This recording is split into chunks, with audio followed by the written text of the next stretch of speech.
Bueno, pues si os parece vamos a empezar. Y como siempre, bueno, ya os dije la otra vez, gracias porque me admitís en esta tertulia, que es una tertulia de historia, según veo en el chat, y yo no sé nada de historia, no sé nada de historia. Lo que hago es, pues hay cosas que me gustan porque, en fin, intento suplir mis carencias, no sé hacer una línea recta, y me gusta la arquitectura, y soy incapaz de dibujar y me gusta la pintura, y entonces pues esto es a lo que de vez en cuando me entretengo. Cuento alguna historia, pero para mí, en fin, es como entrometerme en una tertulia de historia porque yo no sé nada de historia. El tema que vamos a hablar ahora es Angelita Santos, la más surrealista de las sin sombrero. Y bueno, quizá la primera pregunta es ¿quiénes son estas sin sombrero? Nosotros esta imagen la conocemos todos. La generación del 27, pues es de sobra conocido. Damaso Alonso, que me he enterado que era un golfete según me han dicho esta tarde. Rafael Alberti, en fin, Jorge Guillén. Pero, ¿qué os falta en esta foto? En esta foto falta algo, ¿no? Las mujeres. Esta es la foto de Sevilla, que es la que dio nombre, ¿no?, a la generación del 27, pero realmente la generación del 27 fue por Damaso Alonso, que él, de una forma, en fin, más o menos arbitraria, pues dijo, somos una generación del 27, no cumplía todos los requisitos estrictos para ser una generación, porque de entrada una generación rompe con lo anterior, porque es como ser un poco revolucionario, estar en la vanguardia, y estos se conocieron en un homenaje a Góngora, o sea que no cumplían con lo de romper con lo anterior. Y Damaso Alonso pues dijo, bueno, pues todos los que estamos en esta foto somos la generación del 27. ¿Era un machista Damaso Alonso? Pues yo le voy a disculpar, creo que no, pero es que en la época las cosas pues eran así, y las mujeres pues muchas veces no contaban para nada, pero efectivamente en esta foto no hay mujeres, pero en la generación del 27 claro que había mujeres, había muchas mujeres y además muy brillantes y muy buenas. Vamos a empezar María Teresa, no voy a nombrar a todas porque es que esto es imposible, pero es obligado empezar con Maruja Mayo y Margarita Manso. ¿Por qué? Porque estas son realmente las que dieron lugar al nombre de las sin sombrero.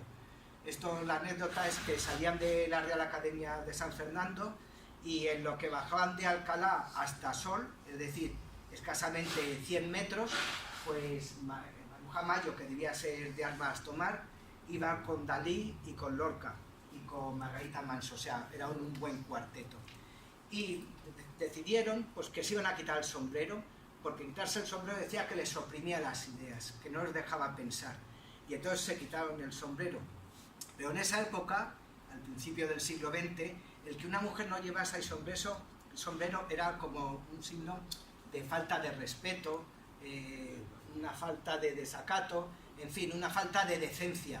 Entonces contaba Maruja Mayo en una entrevista muy buena que ni siquiera llegaron a la mitad de la Puerta del Sol y que las insultaban y que se tuvieron que volver con Lorca y con Dalí porque las querían pegar por el hecho de no llevar sombrero.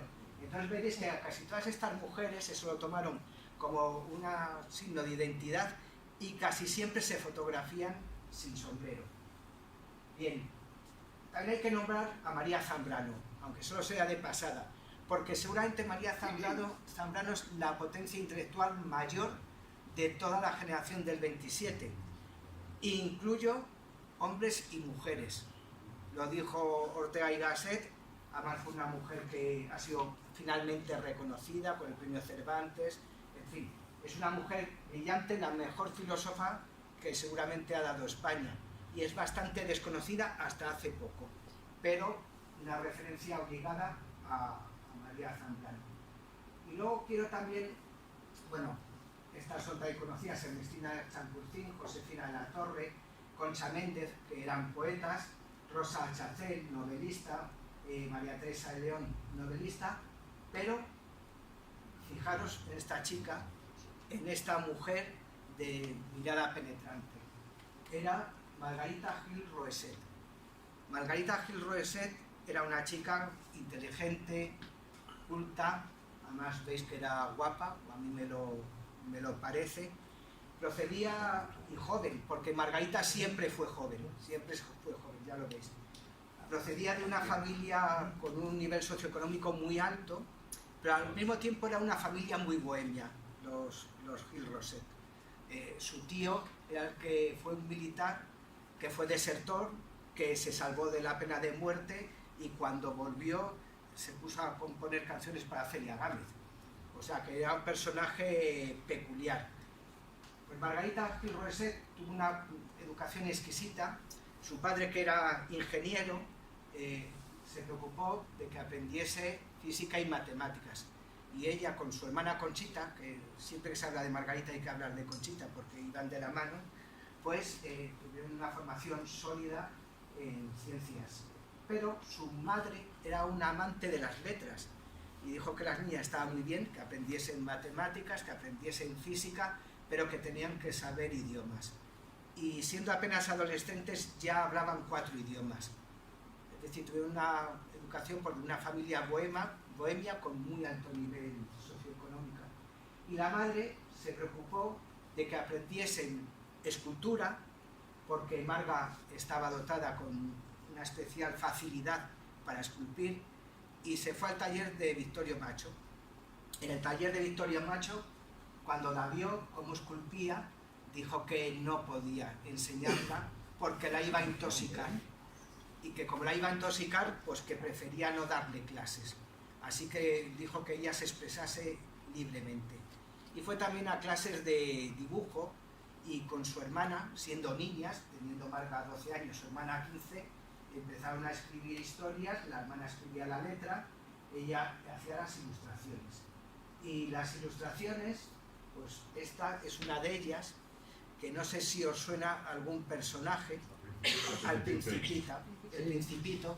Entonces, pero esto es mucho anterior a que Antoine de Saint-Exupéry escribiese el Principito.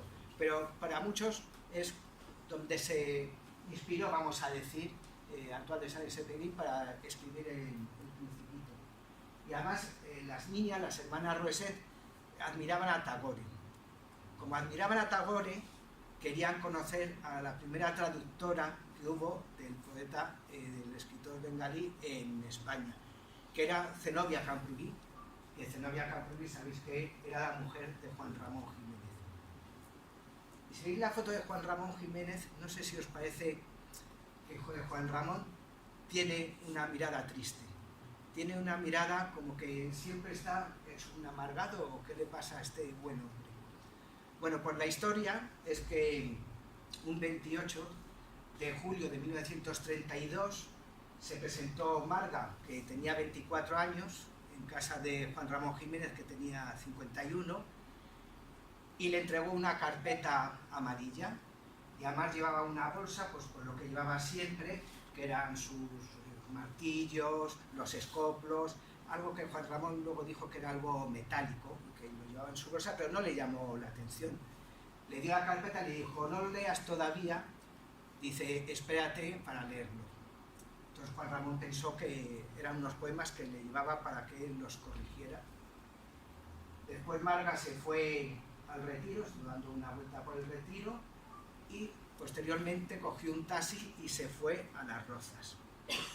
Cuando llegó a Las Rozas, a una casa que la conocemos todos, un hotelito vamos a decir, un chalet si queréis, que lo hemos visto 1000 veces cuando pasamos por la carretera de La Coruña, pues escribió 3 cartas, puso un velo negro a la escultura que estaba haciendo de Zenobia Camprubí, y después se pegó un tiro en la sien. Se descerrajó un tiro en la sien, con 24 años. ¿Qué es lo que decían las cartas? Pues las cartas que escribió eran 3. Una estaba dirigida a Zenobia, en la que le dice, querida Zenobita, voy a poner aquí para leerlo, porque si no, con la vista ya no puedo. Querida Zenobita, vas a perdonarme, dice, porque en fin, bueno, el caso es que me he enamorado de Juan Ramón. Dice, y con esto, dice, como soy yo sola a querer, creo que es mucho mejor matarme, ya que sin él no puedo y con él no puedo. Perdóname, Azulita, Azulita es como llamaba Marga a Zenobia, Dice, por lo que si él quisiera, yo habría hecho. Ella le había pedido matrimonio a Juan Ramón, se iban un montón de años, más de 20, y Juan Ramón la rechazó. Y ella, pues, bueno, lo encajó mal, pero se dio cuenta que estaba capaz, estaba dispuesta a hacer, pues, como una auténtica locura de una joven, pues, apasionada. Escribió otra carta a sus padres, en la que, bueno, al final dice, mamaita un beso, a papá otro beso, dice, y hago esto, dice, porque siento que nunca voy a poder ser feliz. No os imaginéis que he hecho nada mal. Las hermanas Roset eran muy religiosas y por eso le insiste a su madre, dice, mamá, no te desesperes pensando en la pena eterna. Matarse es en mí una crueldad horrible para vosotros, pero aparte de eso, no siquiera malo. Y justamente porque creo en Dios, lo siento así. La familia Roset, una cosa de las que agradeció, es que como esto fue en el 32, pues pudo ser enterrada, digamos, en un cementerio normal. No os acordáis los cementerios, estos de los suicidas que se hablaban antes, bueno, pues un cementerio religioso. Que tiene una historia también, en fin, tremenda, porque está enterrada en el cementerio de Las Rozas. Y en la guerra cayó un obús y la única tumba que se destruyó fue la de Marga. Con lo cual, parece que Marga fue destruyendo todo lo que no quería dejar huellas, porque aparte de poner el velo negro sobre la escultura de Zenobia, destruyó toda su obra. La obra que se conoce de ella es por fotos y porque algunas se han reproducido. Y luego también a Consuelo, a su hermana, pues le dice, Consuelo, perdóname, pero no soy feliz. Dice, y no por falta de cariño. Dice, pero es que cuando se está muy triste y lo triste no tiene arreglo, no se expansiona. Bueno, pues después de esto, pues la pobre decidió, en una medida muy vehemente de alguien muy joven, matarse. ¿Qué es lo que tenía en la carpeta amarilla? Pues la carpeta amarilla que tenía, que dio a Juan Ramón Jiménez, está lo que ahora se llama el diario de Marga, y fue, pues, explicando los últimos meses o semanas desde que Marga conoció a Juan Ramón Jiménez. Y esta es la de la noche anterior a matarse. Entonces fijaos que está escrito como a borbotones, con muchísimos puntos suspensivos, y dice, noche última que quería tanto a tu lado, y estoy sola, no estoy contigo. Ya sin la vida estoy tan inmensamente lejos de ti, ahí, aunque esté cerca, pero en la muerte ya nada me separa de ti, solo la muerte sola, y es ya vida. Tanto más cerca así, muerte como te quiero. Bueno, el caso es que este mensaje lo vio Juan Ramón a posteriori. Y Juan Ramón se arrepintió de nunca haber abierto la carpeta amarilla que le dio, porque dice que si hubiera visto esto, seguramente hubiera ido a buscarla, porque podía ya estar pensando que era capaz de hacer lo peor. Y además no se arrepiente porque en la bolsa esa que llevaba, que se supone que llevaba los martillos, los escoplos, todo ese material de escultora, pues Juan Ramón siempre se quedó con la duda de que podía llevar ahí el revólver con el que después se mató.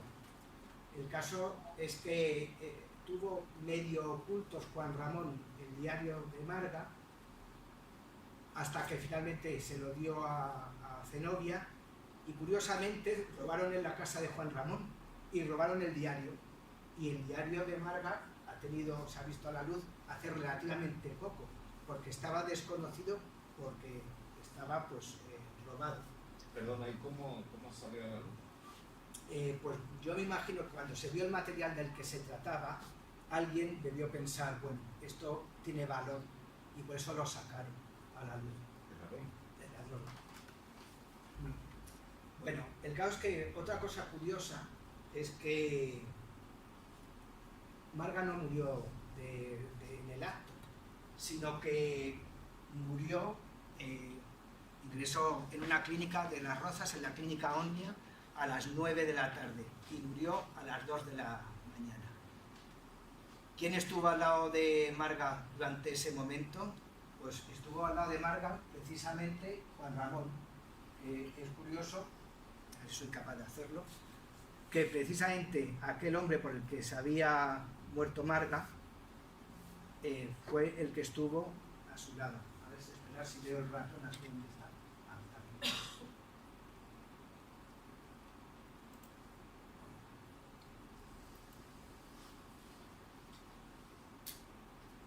Un momentito, vamos a ver si soy capaz de que pinche. Bueno, esto es la descripción que hace Juan Ramón de cuando le vio a Marga, cuando la vio en la clínica. Dice, estaba en la mesa de operaciones, un tiro en la cabeza, con la belleza no destrozada, descompuesta. Su mano estaba caliente, latía su pulso, sangre a borbotones, la frente vendada en grasa, una mirada ancha, dilatada, salida, pero sin ver. Lo de la mirada ancha y dilatada sin ver es porque estaba seguramente en un coma vigil y por eso estaría con los ojos como desorbitados, pero sin ver a ningún sitio. Y fijaros qué curioso, he sido yo, no os asustéis. Fijaros qué curioso que tanto anhelara Juan Ramón y sin embargo ella no lo sabía, pero estaba a su lado. Igualmente yo siempre que paso por Las Rozas y veo su casa, digo, tú no lo sabes, pero siempre se me pone la piel de gallina pensando en la pobre Marga. Vamos a ir un momento a la canción. Aunque tú no lo entiendas, nunca escribo el remite en el sobre, por no dejar mis huellas.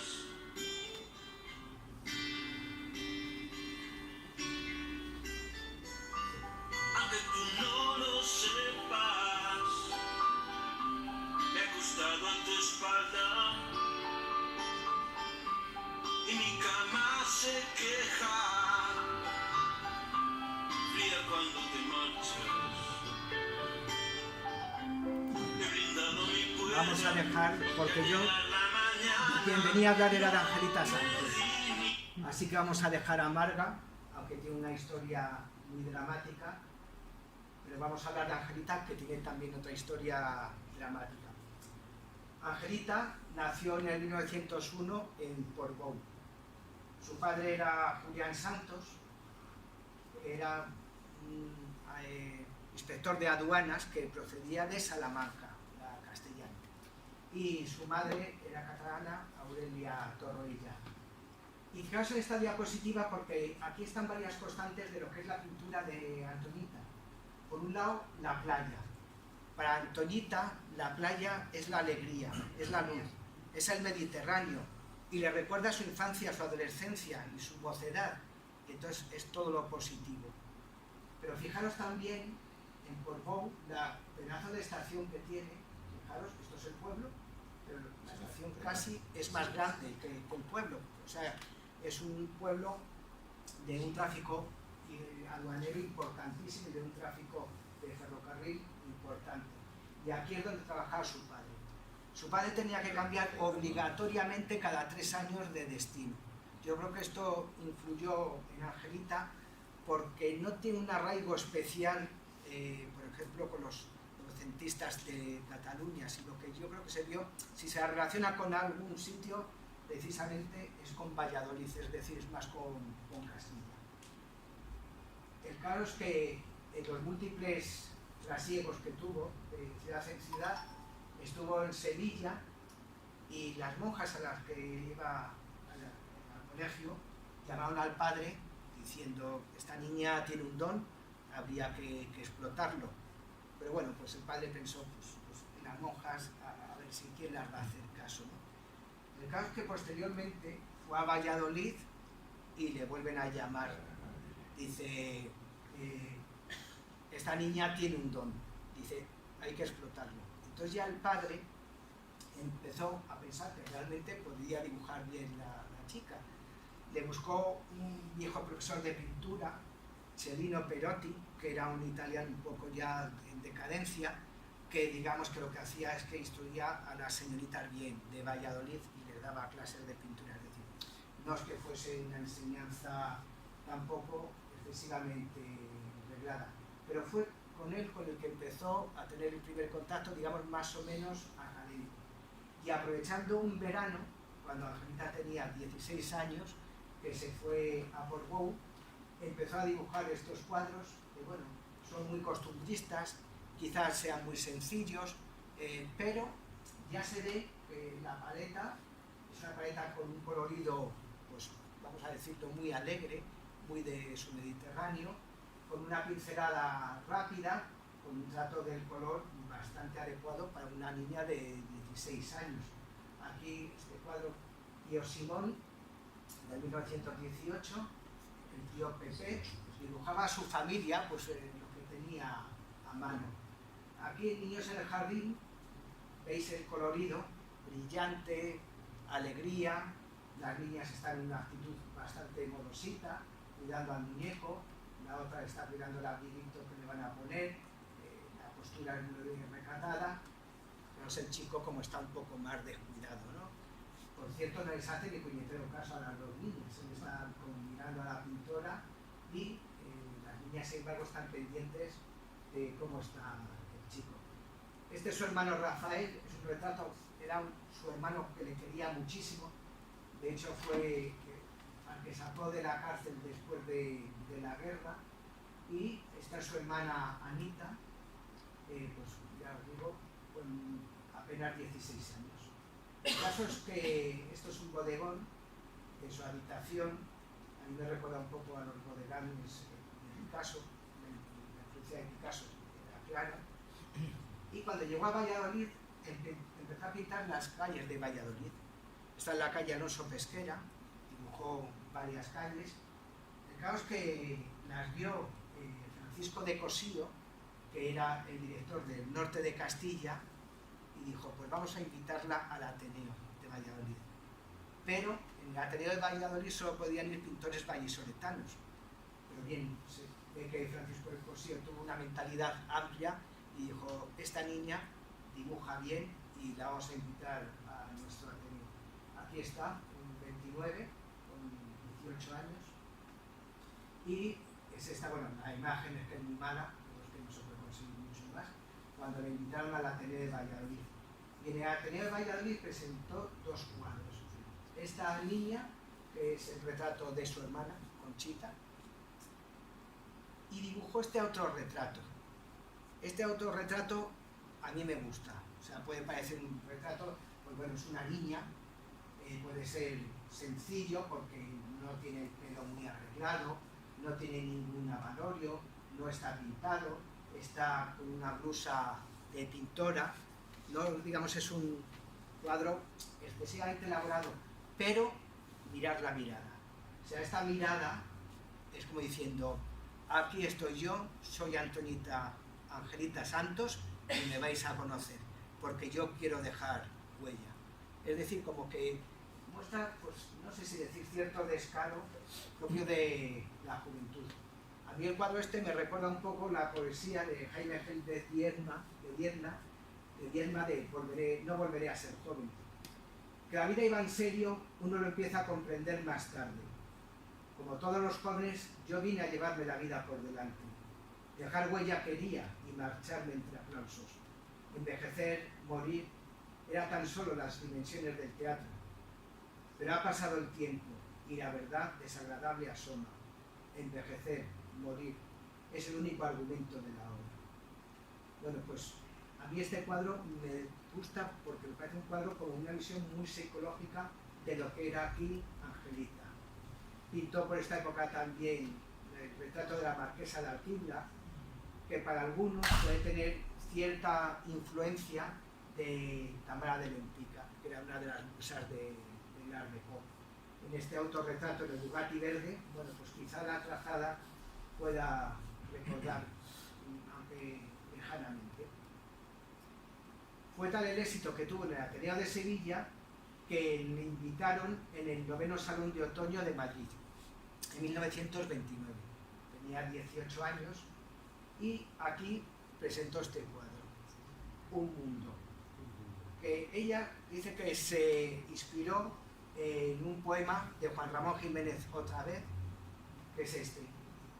Se paraba la rueda de la noche, vagos ángeles malvas apagaban las verdes estrellas.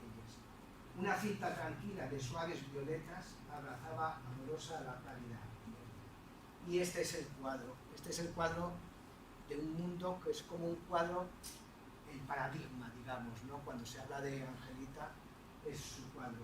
Aquí vemos cómo están los ángeles malva, o la propia Angelita está cogiendo la energía del sol y baja rápidamente por esta escalera para iluminar la parte oscura de la tierra.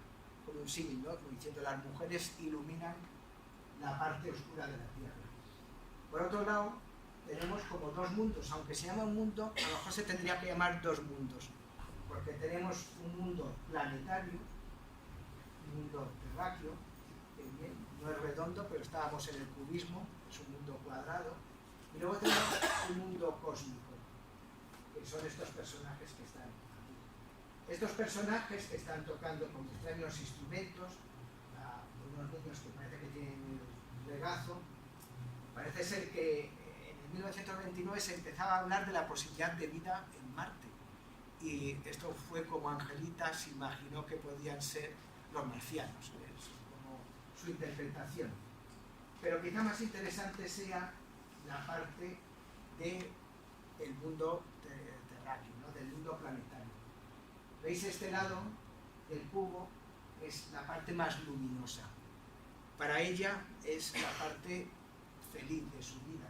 Por eso dibuja la playa, su recuerdo de Portbou, su infancia, y no solamente dibujo la playa, hay aquí unos chavales que están jugando al fútbol, son imágenes como muy suaves, muy apetecibles, y hay aquí un avión en la playa. ¿Y qué pinta un avión en una playa? Pues bien, en 1929, Angelita no tendría muchos profesores, pero leía bastante, se produjo la réplica del vuelo sin parar desde Nueva York a París por Charles Lindbergh en el pájaro en el Espíritu de San Luis. Entonces se hizo la versión europea que pretendía llegar desde París hasta Nueva York, pero no se pudo hacer. No se pudo hacer porque en Europa se prohibieron esos vuelos porque lo habían intentado varios y se habían muerto muchos. Entonces lo que hicieron es que cogieron este avión, el pájaro amarillo, y se lo llevaron a Nueva York desarmado, lo armaron en Nueva York y volvieron a Europa. Pero claro, lo que no contaban, este vuelo no fue único, no era de un tripulante único, como el de Espíritu de San Luis, sino que iban en principio 3 pasajeros. Pero se les metió un polizón.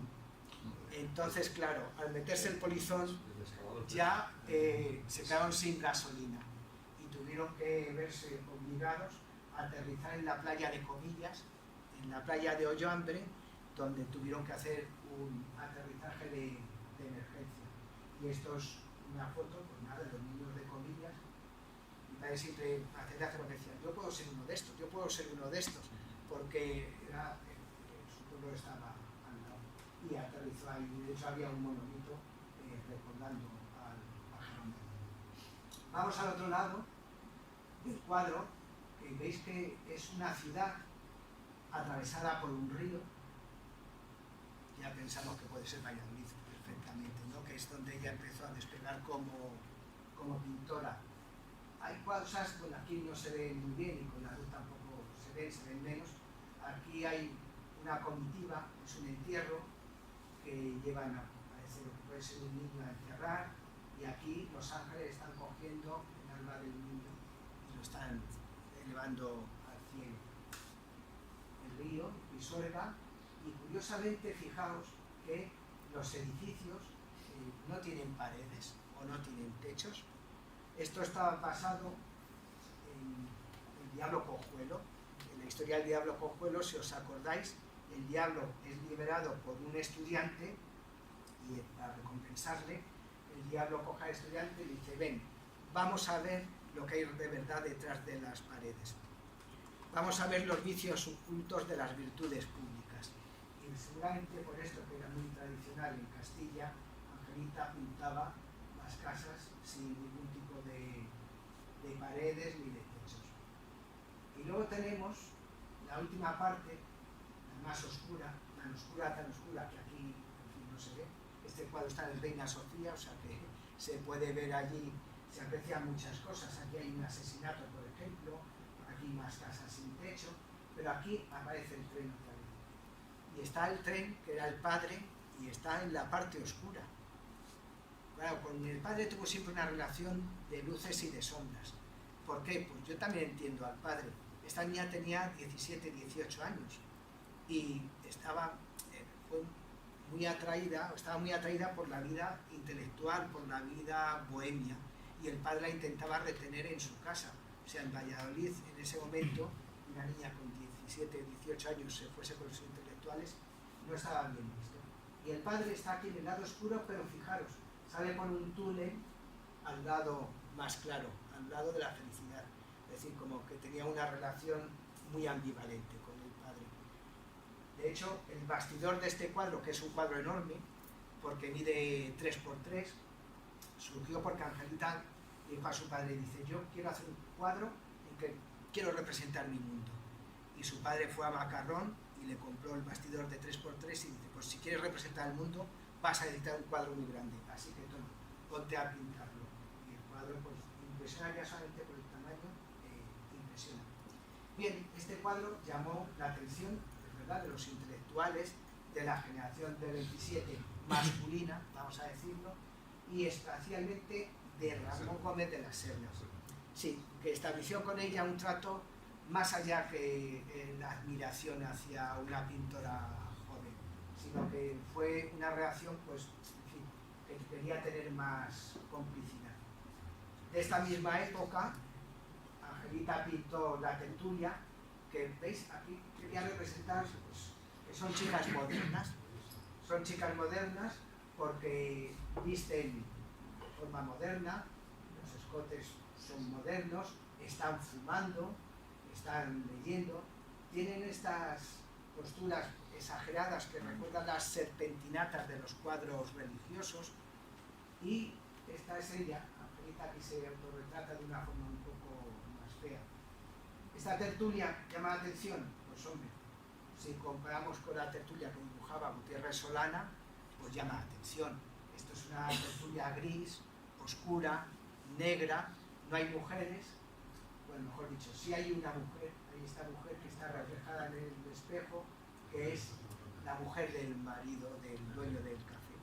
Pero bien, pero las mujeres no estaban representadas. Entonces choca la atención, se dan 8 años, la idea de la tertulia de Angelita pues no era la misma que la de Gutiérrez Solana.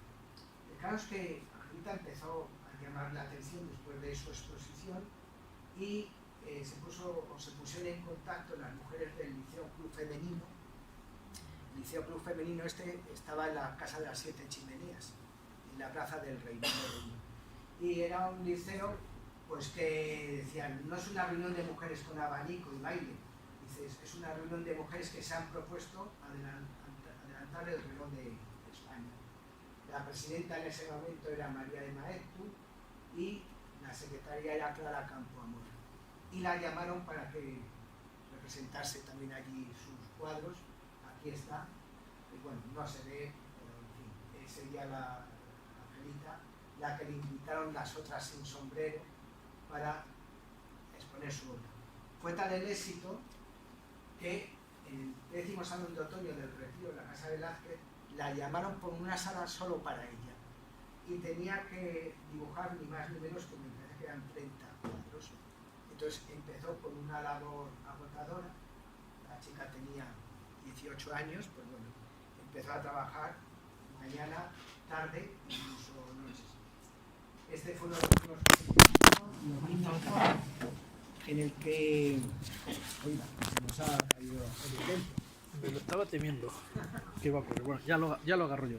Bueno, pues los niños pobres, Nada. aquí no se les son pobres porque no van bien vestidos, o van descalzos, las ropas son para piedras, y esta personaje que está de espalda, que parece una niña con la ropa, pues parece que está mirando a este chaval, ¿no? Que está mirando con ojos como de terror.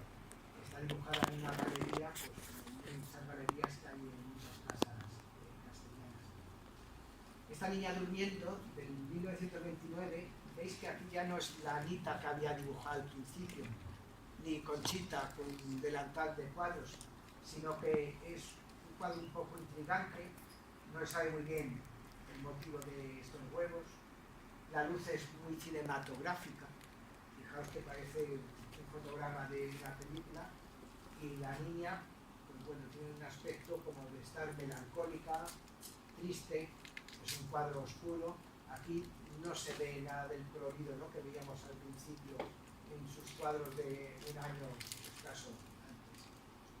Este cuadro, Anita y las muñecas, también es un cuadro intrigante. Es intrigante por dos motivos. Primero, porque aquí Anita ya no tiene la cara dulce de los otros cuadros, sino que es la niña del exorcista. Tiene ahí una cara como con los ojos desorbitados. Y luego tienen estas muñecas que en 1929 se hablaron mucho de ellas porque eran las muñecas que llamaban bomboneras. Y estas muñecas las fabricaba un tal Pablo Casado, que sepamos no tiene nada que ver con el Pablo Casado que conocemos actualmente. Y Pablo Casado apareció en la consigna de una estación de tren metido en una caja, descuartizado y sin cabeza. Esto fue una noticia que tuvo mucha repercusión y lo que más llama la atención es que Angelita dibujase estas muñecas. Solamente ver las muñecas ya daba terror. ¿Qué le estaba pasando a Angelita? Algo le pasaba, porque ya los cuadros no son como los que dibujaba al principio. Este es el alma que huye de un sueño, otro cuadro intrigante. Se ve como que el alma de un niño se está separando y se dirige hacia los padres que le están llamando. Curioso, pues, como dibuja aquí los ojos en uno de los perfiles de la cara. En fin, es otro cuadro intrigante. Fijaos, lilas y calaveras. Este ya no es el bodegón que dibujaba al principio. Es un bodegón, pero que mete aquí efectos de vanitas, le cae la calavera. En fin, es un bodegón que ya no es el bodegón del Mediterráneo de unos años anteriores. Así es como representa una cena en la familia. Es un cuadro un poco como ridiculizando a la familia. El padre aquí como de mandamás, como decíamos, el padre siempre tuvo con ella su relación más o menos, y las hermanas, pues parece que están como caricaturas. La niña muerta. Acordaos de las primeras niñas que vimos. Aquí no pasa. No es nada, no tiene nada que ver. Aquí pasa algo. Angelita está sufriendo una transformación y un cambio tremendo. Y este Niños y Plantas, que a mí siempre me parece que son unos niños con acromegalia, porque fijaros qué mano tiene, la cara parece que está hecha a martillazos. Es un cuadro que se salvó de estar destruido porque ella, de hecho, lo empezó a destruir, a repintar, no quería que el cuadro siguiese adelante, y lo vio un vecino, y el vecino bajó y le dijo: no estropees el cuadro, está muy bien. Lo que sí que hizo fue la niña que estaba desnuda, la vistió. Pero bien, aquí algo está pasando porque ha cambiado totalmente su modo de pintar. Entonces Angelita llamó a su amigo Ramón Gómez de la Serna, con el que se llevaban también más de 20 años, pero ya sabemos que Ramón la pretendía, y le dijo que no dormía, que no comía, que se despertaba por la noche, que estaba obsesionada con el dibujo y que ella no podía seguir así. De tal forma que Ramón Gómez de la Serna pues, quiso ir en su ayuda, en su salvación, llamó al padre y le propuso matrimonio. Y claro, el padre dijo que tururú, que ni hablar, además como era un adulto para la niña, y que lo que necesitaba la niña es dejarse de tonterías y de visitas con los intelectuales. Angelita actuó en cortocircuito como Marga. Bueno, Marga no fue tan cortocircuito porque lo premeditó mucho. ¿Y qué hizo? Se fue al Pisuerga y se dejó llevar por el río como Ofelia. Sin embargo, aquí cambió un poco con respecto a Marga, y es que lo vio un vigilante que estaba, un guarda por la noche, la vio y la cogió, la llevó a su casa y al día siguiente investigó quién era, su familia era conocida y la devolvió a sus padres. Entonces el padre, ya viendo que esto se estaba escapando de las manos, ¿qué es lo que hizo? Pues la ingresó en un sanatorio psiquiátrico, en el sanatorio del doctor León, que creo que está en Menéndez Pelayo. Y esquina, Avenida del Mediterráneo, está la Ríos. bueno, pues lo que yo digo es que todos tenemos nuestros fantasmas, ¿eh? O sea, hay pequeñas cosas que nos van persiguiendo, que se nos olvidan, pero que luego están siempre ahí detrás.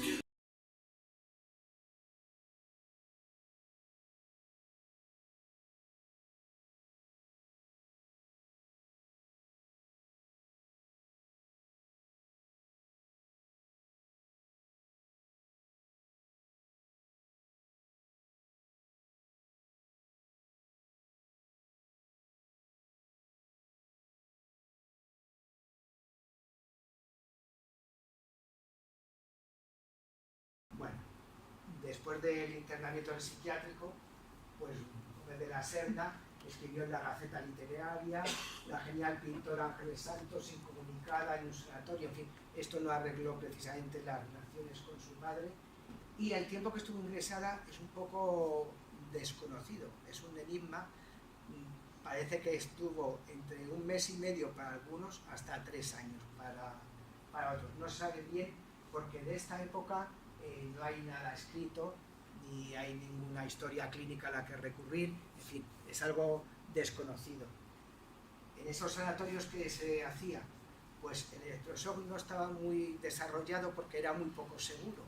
Primero porque había que usar corrientes eléctricas, con lo cual pues había riesgo de electrocutarse, y además en las convulsiones, como se hacían a pelo, pues producía fracturas de los huesos. Entonces lo que hacían es que en vez de dar electroshock, que a veces lo daban, usaban medicamentos que lo que hacían era favorecer las crisis convulsivas, las crisis comiciales, siempre teniendo la idea de que si el cerebro desarrollaba... Se reseteaba todo. Sí, se reseteaba, efectivamente. Y entonces pues ese tratamiento nunca se supo porque ahora veis que Ángeles de esa época no quiere hablar. Entonces esta es la historia casi calcada de Leonora Carrington. Leonora Carrington es otra pintora surrealista que se fue con Max Ernst a vivir. Su padre tampoco le pareció bien, denunció a su marido. Entonces cuando se vio que su marido se había denunciado, que su padre era precisamente el que los había delatado, pues se fue de casa. El padre consiguió dar con ella y en este caso le ingresaron en un hospital en Santander, sanatorio del doctor Morales en La Castillo. Pero es prácticamente la misma historia. Es decir, en ese momento la vida de las mujeres era del padre hasta que pasaba a ser del marido. Contaba un poco su opinión. Bien, no se sabe muy bien el tiempo que estuvo, pero lo que sí que se sabe es que en el 36 ya estaba fuera del psiquiátrico. El ingreso fue en el 33. Y en el 36, Gómez de la Serna estaría por ahí, pero conoció a Emilio Grau Sala. Emilio Grau Sala es un pintor pues, como muy fácil, muy digestivo, muy colorista.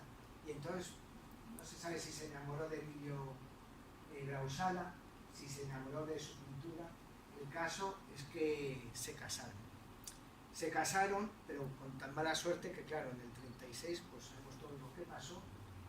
Y Grau Sala dijo que él no se quedaba en España, que se iba a París, donde por otro lado llevaba mucho tiempo viviendo. Y Angelita, que ya no era tan Angelita, ya era casi, ya era Ángeles, estaba embarazada de su hijo Julián Grau Santos. Y entonces ella dijo que ella se volvía a su casa, que se volvía a su país y que no se iba a París. Entonces vivieron separados durante 20-25 años. De hecho, Grau Sala se casó en París con otra mujer. Sí, digamos, no debía pasar nada, no se conocía, y tuvo otra mujer. Pero casualmente, la segunda mujer de Grau Sala, murió.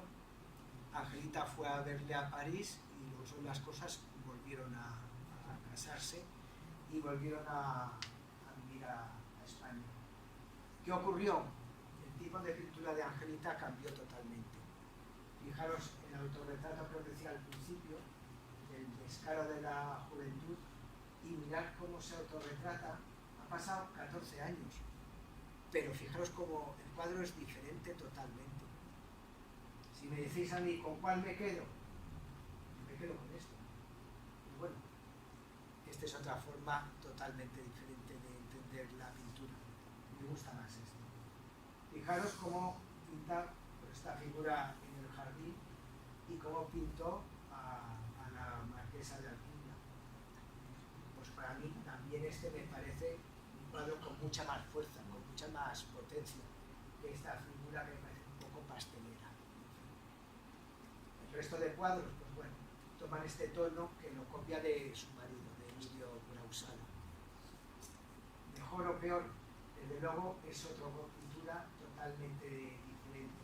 Lo que le pasó en el psiquiátrico a esta chica, pues nadie lo sabe, pero que le cambió sus circuitos está clarísimo.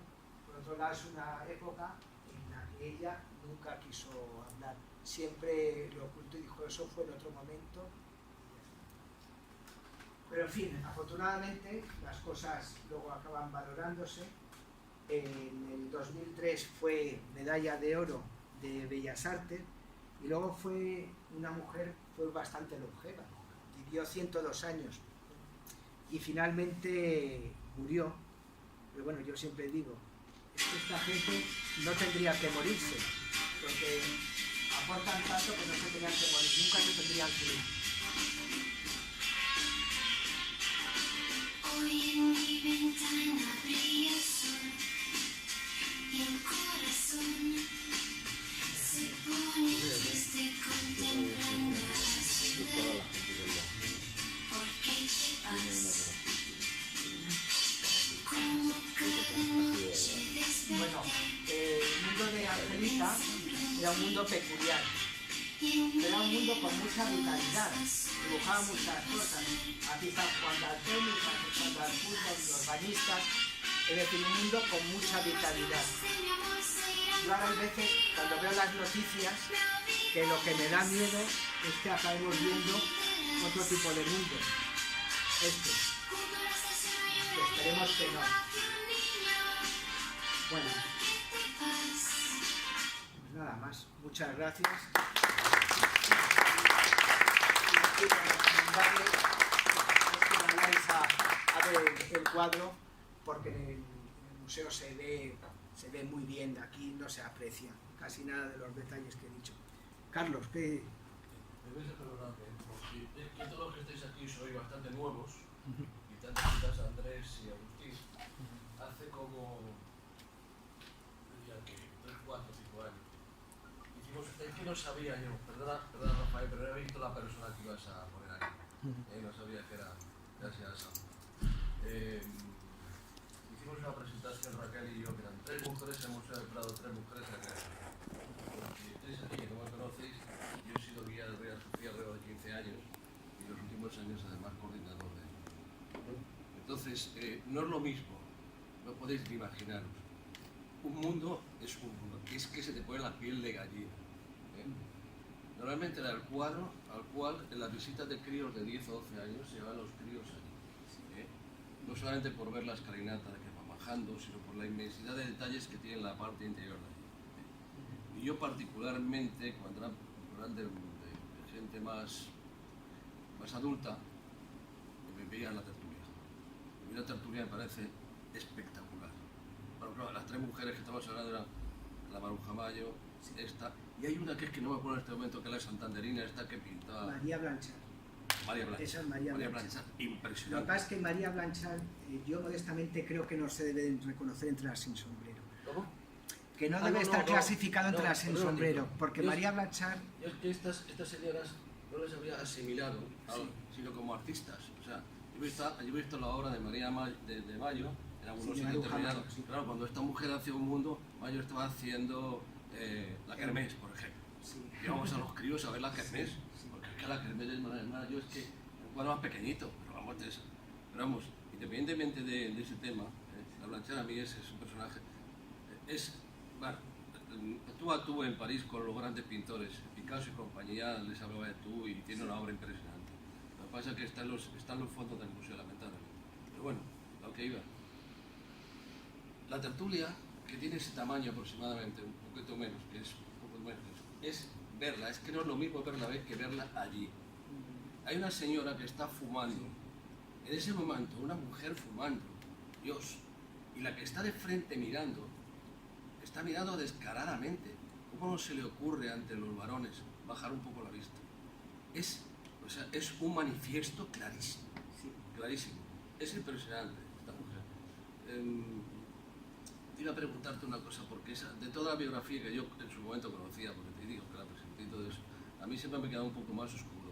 Efectivamente, el momento en que decae ella como pintora, y que hay gente que la había, algunos comentaristas, la habían dicho, bueno, es que debido a la relación que tuvo con su marido, que fue una relación muy peculiar, como tú has comentado, en tiempo determinado, además, bueno, la guerra civil entre medias, él se fue por un sitio, ella por otro y tal, y que eso lo había cambiado.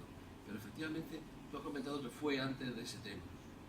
Yo, a todo lo que estés aquí, no sé lo que habrán hecho ya con el museo, porque hace ya, pues antes del COVID ya ha Está dejado de... perfectamente...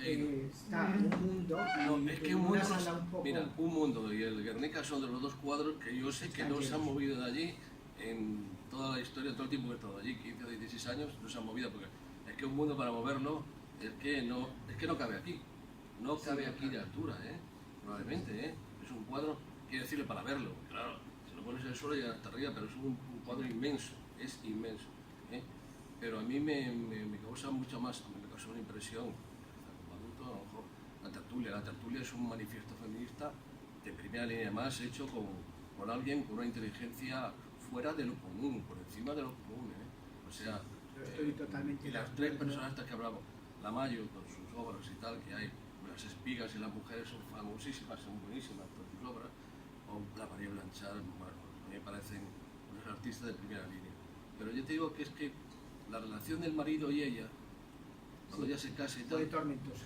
pero yo creía que, por lo que había leído en algún momento determinado de algunos analistas, es que el cambio en su forma de pintar, que tú has muy bien reconocido ahí, había sido debido por la tormentosa relación con el marido. Pero tú has comentado que al marido, o sea, se casó posteriormente y que la obra cambió un poco antes de... Yo creo que ella admiraba al marido y por otro lado ella le prohibieron que pintase. Después de salir del sanatorio del doctor León, la prohibieron pintar.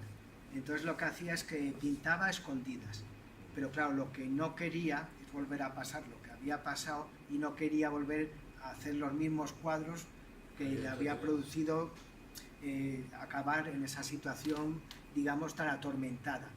Entonces, cuando empezó a pintar a escondidas, ella se quedó sorprendida por la pintura de Grau Sala, porque es una pintura que es muy agradable de ver. le influye bien también. Y entonces le influye su tipo de pintar, y no sé si se enamoró de Grau Sala o se enamoró de su pintura. Luego tuvieron una relación, él se fue a vivir a París y estuvo casado 20 y pico años con otra mujer. Lo que pasa es que como su hijo, Julián Grau Santos, que también es pintor, pues que claro, iba a ver al padre de vez en cuando, pues le llevaba a Ángeles Santos. Al principio el recibimiento de Grau Sala era un recibimiento muy frío, no hacía caso ni al hijo ni a la madre. Posteriormente empezó a hacer algo de caso al hijo y luego al final volvió a hacer caso a la madre y se volvieron otra vez a juntar. Pero la influencia de Grau Sala, bueno, ella no quería volver a la época oscura, entonces cambió, tomó esa pintura quizá un poco más suave, más blanda, más fácil, ¿no? Y luego lo que tú has dicho de María Blanchard, yo creo que María Blanchard es un caso que no es igual a la Maruja Mayo o a Angelita Santos, porque María Blanchard hace casi toda su obra en París, es decir, no está aquí.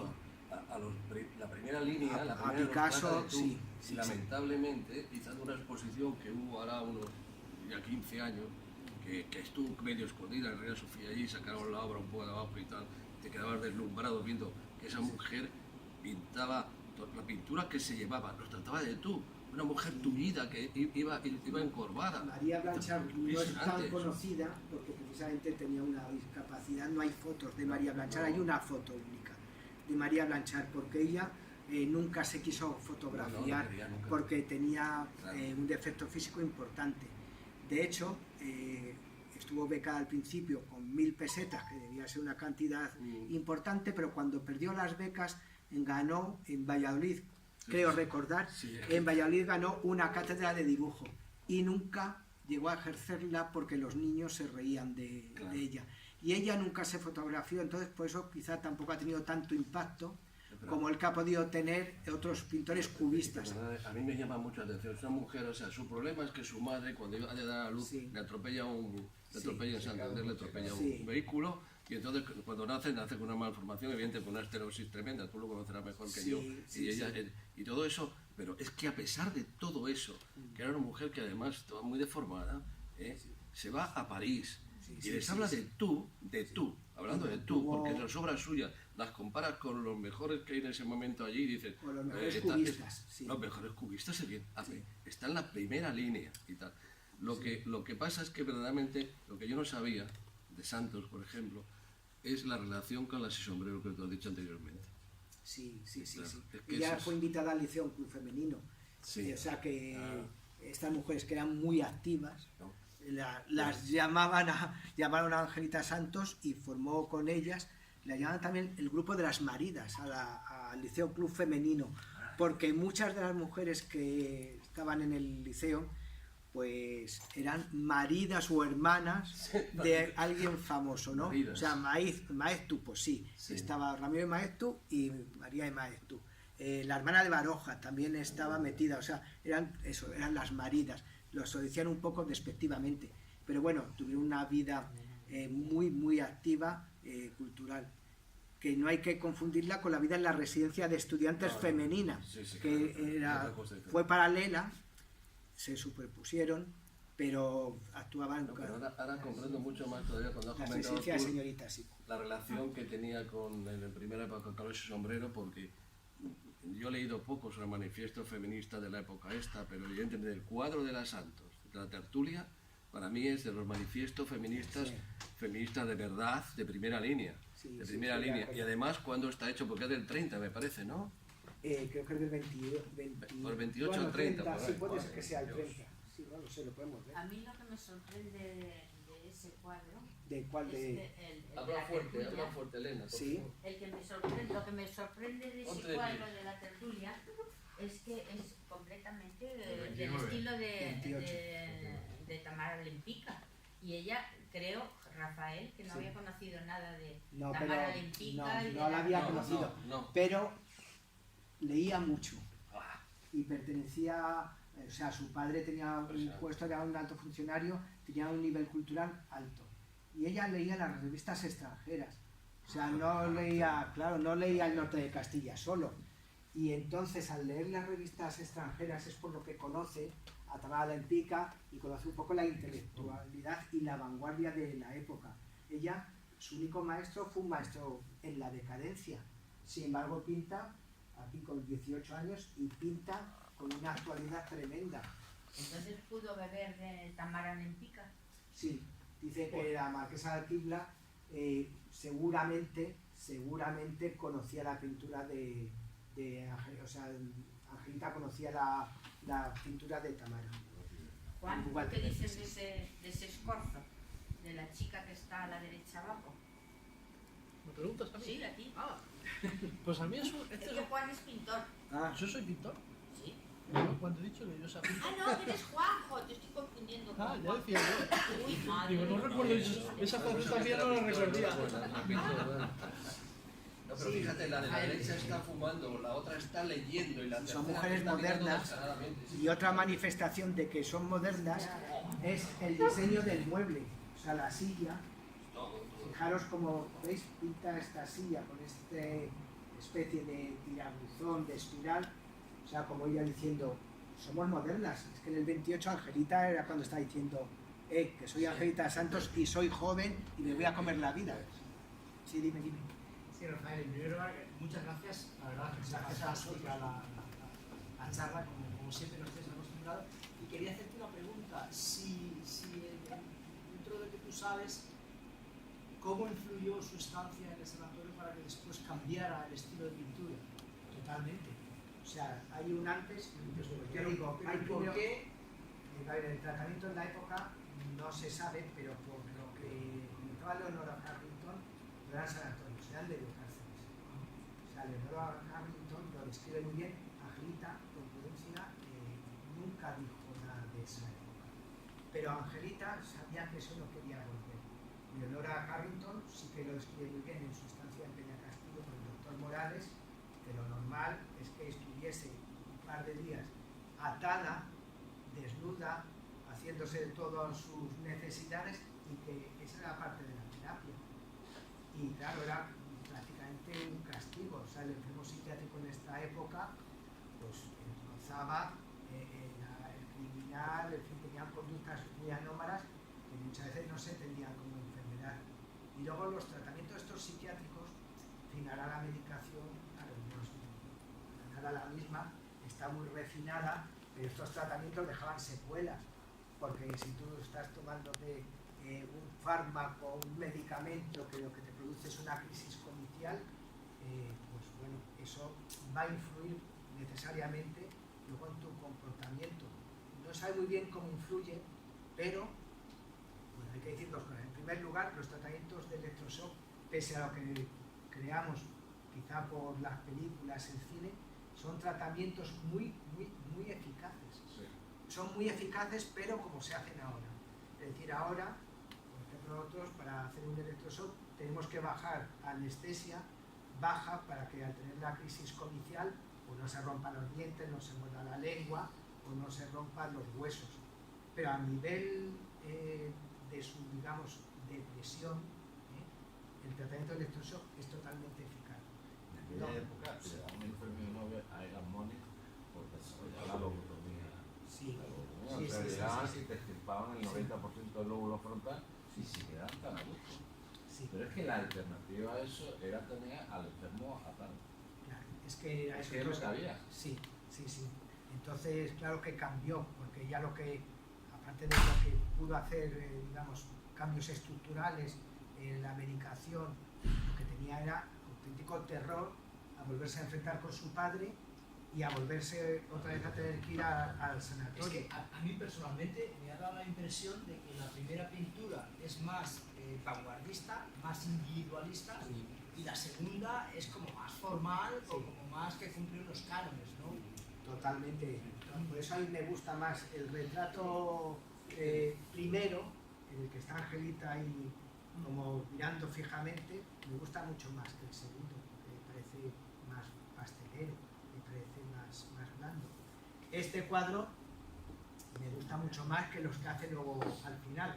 O sea, aquí se puede diferenciar la Angelita, que es la previa a su ingreso en el psiquiátrico, y la Ángeles Santos, que es la de después. La Ángeles Santos de después ya es un poco convencional, pero la Ángeles Santos de esta primera parte lo dibuja todo en 2 años, lo dibuja casi todo en 2 años. Esta a mí me parece mucho más rompedora, me parece como que es más llamativa. A mí me parece más atractiva esta pintura que la de la segunda parte. Mira, otro Más personalidad. Sí, a mí sí. Hay un personaje que también me gusta mucho, que era de Margarita Manso. Yo creo que es muy interesante también su vida, ¿no? Sí. Yo creo que un día podemos hacer Podríamos, un ciclo lo puedes contar, de, porque me parece fantástica. pues, Margarita Manso, digamos que para mí no es tan surrealista como puede ser Maruja Mayo. Maruja Mayo fue la protagonista, entre otras cosas porque, vamos a decirlo así, tuvo novios, sí, tuvo novios a media generación del 27, hombres y mujeres, pero Margarita, Maruja Mayo, sabes que le importaba, bueno, sabes lo que se comentaba, ¿no? Que ella iba a las tertulias del Gijón desnuda y llevaba un abrigo de visón. y que no se le ponía nadie por delante. Con Dalí, que decía que era un zote porque suspendía todo, pero que era gracioso, y era cómico. Bueno, tiene una relación, ¿no? Entre Dalí y una persona que sea... Hubo relación con Dalí, con Miguel Hernández y con Concha Méndez. Parece que tuvo relación con las tres.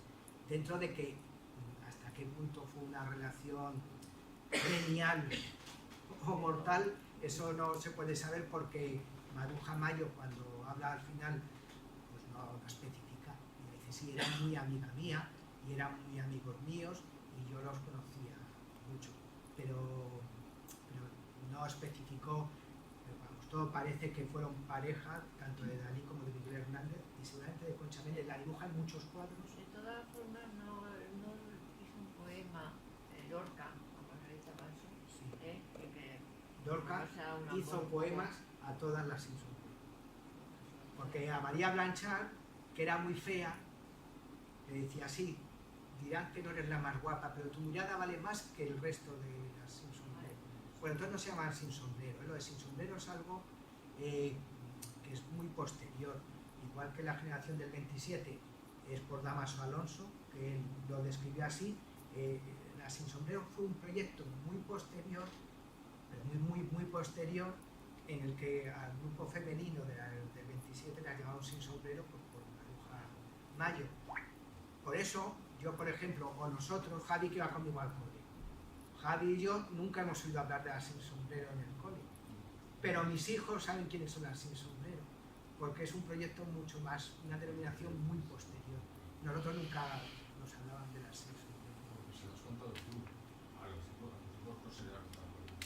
Sí. No, no. Sí, porque pero que yo se lo ha contado él. se lo En pregunté, el colegio no se le ha contado. no, Agustín, se lo pregunté yo por curiosidad.